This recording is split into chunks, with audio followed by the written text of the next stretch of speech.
Surprise! It's your boy here. Had a break from my dialysis. Since your boy's been away, he's developed a little bit of kidney failure, it would appear. So, if you don't know what dialysis is, you should look it up. It's not very fun. I got this fun thing, like tubes installed in my chest to get my blood cleaned. It's just dumb lit. Trust me. But listen, I had a day off from dialysis. I said, you know what? It's time to make the return. One shot, one take, night one and night two, WrestleMania 37 preview.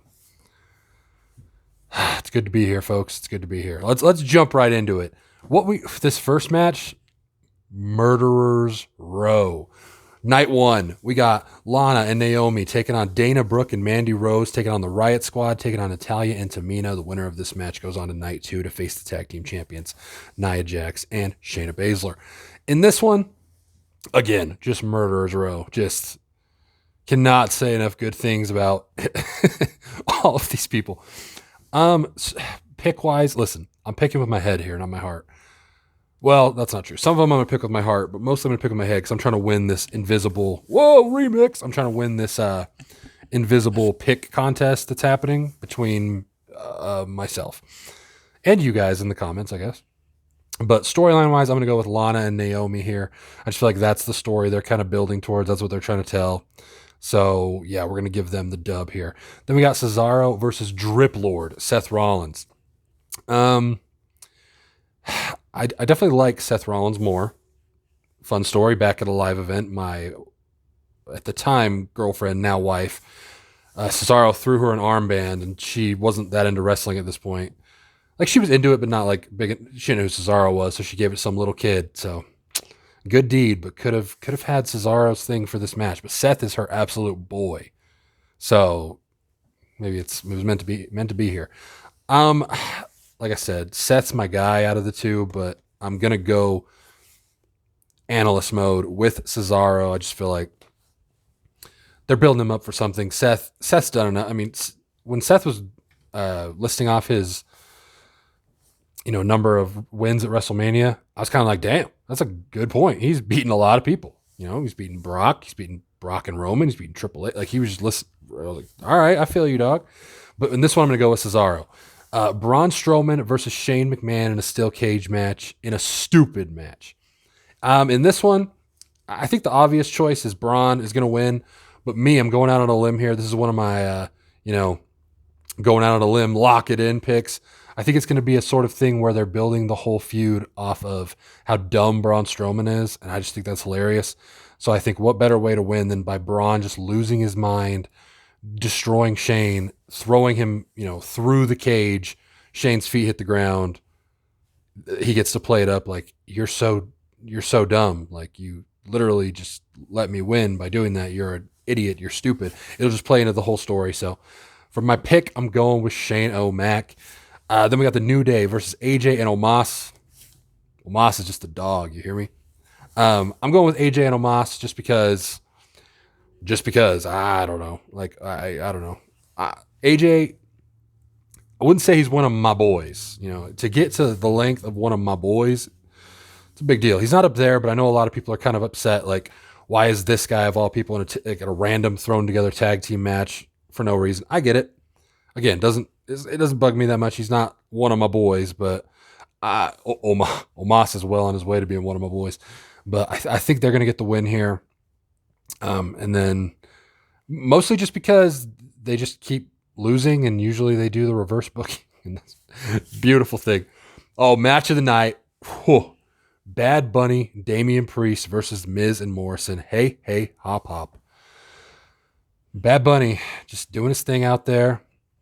The celebrity matches, maybe I'm wrong, but I can't think of a time where the celebrity, unless the celebrity comes in as like a heel, but the celebrities always win. Bad Bunny and Damian Priest are going to win. It was kind of interesting that this started as a singles match and then kind of morphed into a tag match. And then they kind of made that seem like we're raising the stakes and making it a tag team match. But, as much as I was ready to see Bad Bunny's singles debut, we're going to have to live with this. And I'm going to go with Mr. Bunny and the Priest. WWE Championship match: Bobby Lashley, the champion, taking on Drew McIntyre, the challenger. Um, the Hurt Business breaking up. That was an interesting decision there by them to kind of get Bobby all the way there and then kind of take it away, and kind of all the things that kind of made him cool, other than MVP getting there, kind of taking that away. His theme music bangs though. Oh, when that starts, I'm getting loose, folks. But I think they are going to give it to Drew. Drew kind of carried the pandemic era of WWE. He got his big win in front of absolutely no one, and then had to face the Big Show in a dark WrestleMania match. So I think to make it up to him, Drew's going to get the win here. He'll be the new champion. I wouldn't be surprised if this match kicks off the show, just because Drew, they're doing the WrestleMania SmackDown, so like the first entrance is actually at WrestleMania, and Drew's talked about, I want to be the first one to go out there, and it wouldn't surprise me knowing, because the main event of night one is what it sounds like, my girl. I think she's the only one. As of right now, I think she's the only one that I would consider my girls. Is Sasha Banks. Been that way for a long time. Taking on Bianca Belair. This feud could have been amazing, and it just was like, we're friends. Let's become the tag champs. Actually, just kidding. Actually, like I just think they could have went the way of, I think everything kind of has to be defined as heel face, but in this one they could have just been like, listen, a section of the crowd's going to like Sasha, a section of the crowd's going to like Bianca. That's fine. Like that, not saying they're to that level yet, but like think back to like the Rock Austin at 17, like not that they're that big of stars, of course, but just like you can do face, and just, I kind of missed that. I've been watching some old WrestleManias, old pay-per-views on Peacock, and just having the split, maybe I'm just not thinking of it, but there's not as much of the split crowd, like, the two, the dueling chants. I'm sure there still will be, but kind of turning Sasha kind of heel sort of thing. It's like, just let them go out there and do their thing. The match is probably going to be awesome, I would assume. Of course, I want Sasha to win. I just think night one's going to end with Bianca standing tall, end on a good note, get the babyface over going into night two. Let's jump into it. Based on my prediction of night one, it would be Nia and Shayna versus Lana and Naomi. I'm just going to go with Lana and Naomi because bullies are bad, and Lana's been bullied this whole time, and Shayna Baszler loses to everyone now, so what's the point? I could just see them giving it to that Lana and Naomi. Naomi's cool. I have no issue with that, but that's just kind of where I see it going. Riddle versus Sheamus. Riddle makes me laugh sometimes. I'm not going to lie. My wife loves him. She thinks he's hilarious. I was kind of indifferent on him. Then I started liking him. Then I kind of cooled off on him. Now I'm back. I like the dude.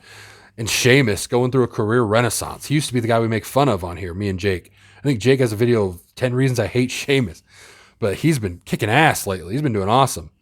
And for that reason, I think I'm going with Sheamus here to get the win.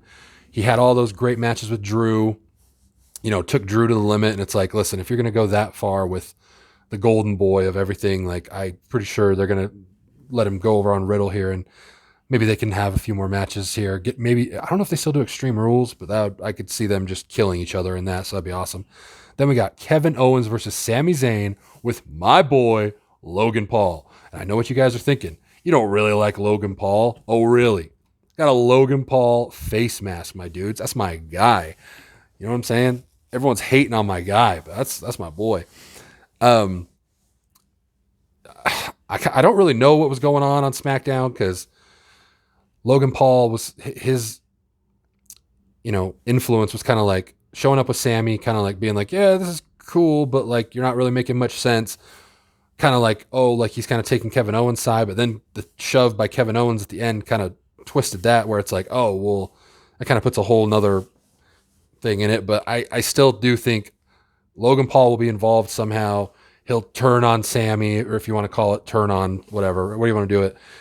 Kevin Owens will get the win, and maybe Logan Paul will try to buddy up with KO, and he gets hit with a stunner. I can see Logan Paul selling a stunner like a madman, so I'm going to go with KO in this match. Then we got Big E versus Apollo. I love Big E. I do like Apollo's new character, because, what was his character before besides nothing? But it's a Nigerian drum fight, something like that. I don't remember the exact title for it. I don't know what that is. No one knows what that is. If anyone knows what that is, congratulations. You've done it, because I got nothing. I think Apollo gets the win here. I think it's going to follow the Drew McIntyre Randy Orton feud from last year, where it's like, all right, 86 times the charm. And you're like, okay, Drew's going to win every match. Doesn't even matter. And then Randy, I think it was Hell in a Cell, pulled off the sneaky move. I think Apollo gets it here. And then maybe they'll have one more match or something like that. But he can't lose this many matches in a row. Can he? I mean, you go through the whole character change. Is he going up? Hey, Carmella is somewhere saying, sounds familiar. But yeah, give me Apollo. The Fiend versus Randall Keith Orton. For those of you who have been longtime viewers of the show, I think we hit, it's not 10 years, is it? 9, 8 years, something like that. It was SummerSlam 20, what was the first show we did? SummerSlam 2010 or 2011? That's insane. So we're at 10 years. Oh, yeah. We're coming up on it. Randy Orton's still my boy. Just listen. But in this one, I think the Fiend has to win here. Randy Orton burned the man alive. He was gone for a while.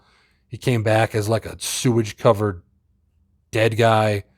He's not going to lose. Like, there's no way, right? He loses. There's no way. Randy's my boy, but I got to give it to the Fiend here. Then we got Asuka versus Rhea Ripley in the best built-up match I've ever seen. Neither of these people really my boys or my girls. Asuka just does. I'm sorry. Asuka just does not do it for me. Rhea's cool, but not enough to make it to the upper echelon of my rankings, which that's Sasha's realm. Okay, that's Sasha.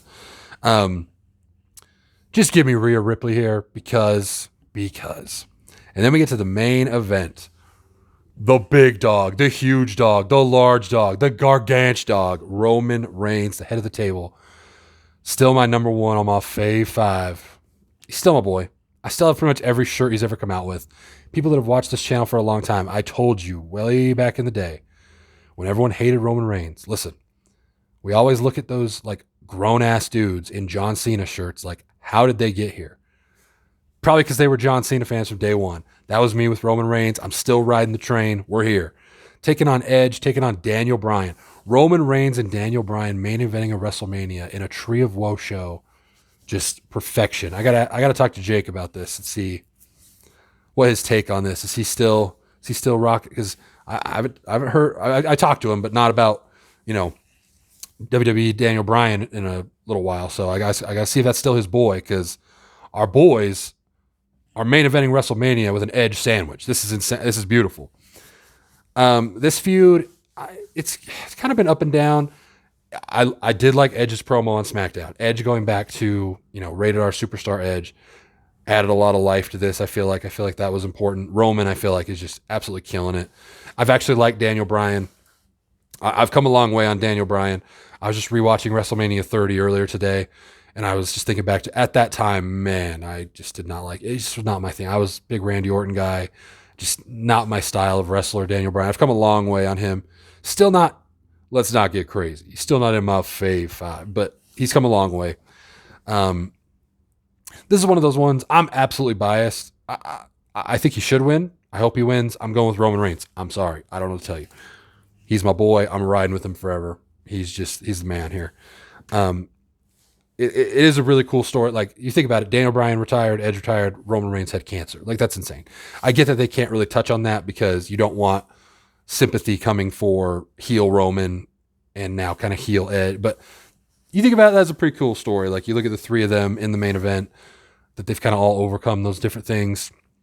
Pretty cool. Overall, this WrestleMania, the hype is kind of low.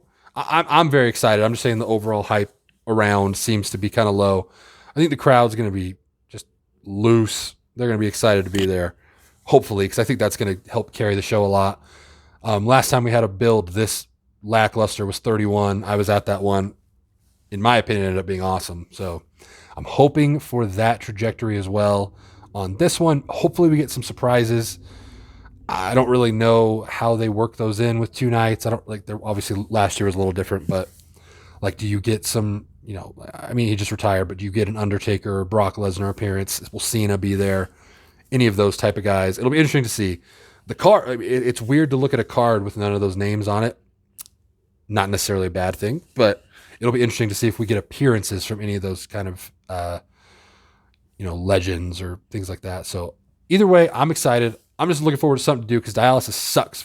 I just sit there 3-4 hours at a time and just mug. Like I just sit there and sit there and sit there. And I'm the youngest person there by a good 47 years. Anyways, but yes, those are my predictions. Happy to be back. I'm excited for WrestleMania. I'm actually excited for NXT. I watched night one last night. That was really good. Walter, baby. That's all I'm going to say. But yeah, let me know what's going on in the comments. I haven't talked to you guys in a hot while. I'll respond to all the comments, obviously, because I'm not Logan Paul. I'm not, it's not going to be flooded with comments. I can manage. I promise I have nothing to do. I'm off work for like 3 weeks because of this kidney failure nonsense. But yes, leave your predictions down in below. We'll have a little preemptive, or not preemptive, impromptu, what's it called? Predictions challenge. We'll keep track. We'll see what's going on. We'll just compete against each other. It's all fun. So let me know down below. Like this video. I'm back. Have a good one, everybody.